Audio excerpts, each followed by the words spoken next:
logarithms. Well, there are quite a lot of things to learn about logarithms, but one of the basic things that must be learned is the laws of logarithms.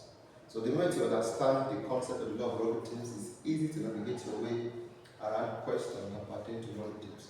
But first of all, we need to define what logarithm is. So the question is, what is logarithms? Now, I don't think you have to have any legal definition as touching any topic in mathematics because it's actually flexible. So if you ask me, I would have said that logarithms can be defined as inverse index or inverse exponent. The moment you take the inverse of an indices, you have logarithms, basically. But like I said, the most important or one of the most important parts of logarithms is the laws of logarithms, just like you have in indices as well.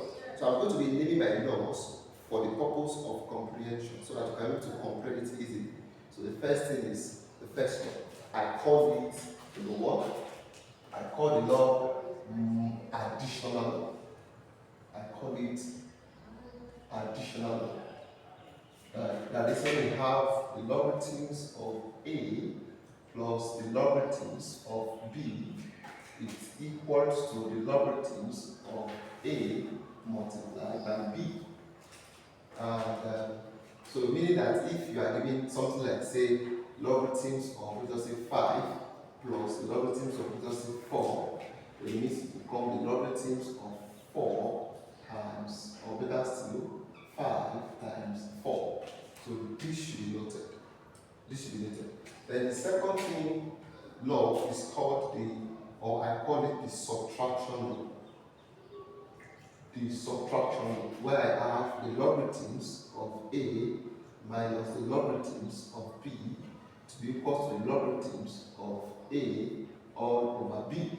In the same vein, if I was given, say, the logarithms of 5 minus the logarithms of, say, 4, it simply becomes the logarithms of 5 divided by 4.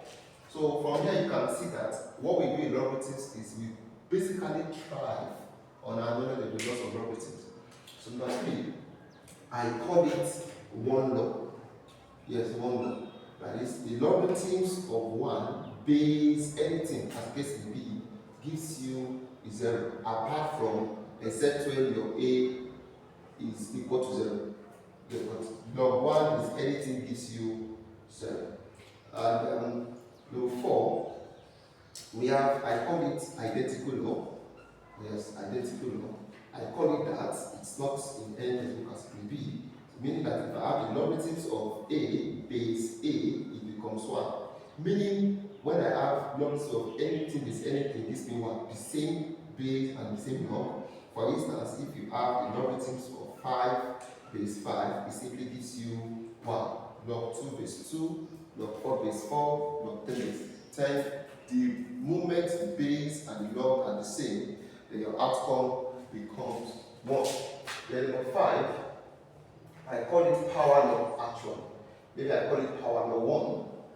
Power law 1, where I have the logarithms of n raised to the power of n, simply gives me n log n. Meaning that n simply comes to the back, then I have log n. That's what we have in that case.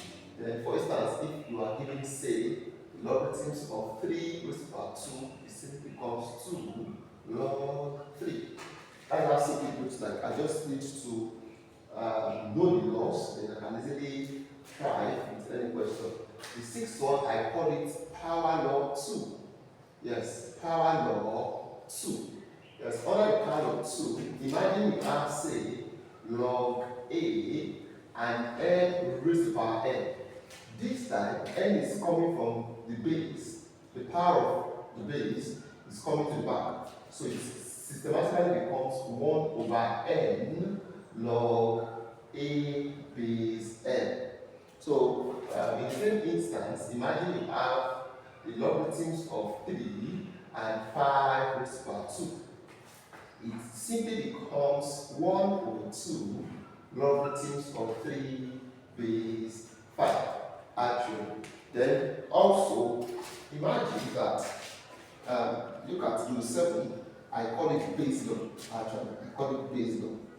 Bayes law, actually in equation form, if I have the logarithms of n base n to be equals to the logarithms of, or let us say base a, and logarithms of n base a, log a simply takes away log a, and what do I have? I will have that n is simply equals to n. Yes, imagine you are given the logarithms of, say, x base 5 equals to the logarithms of, say, 3 base 5.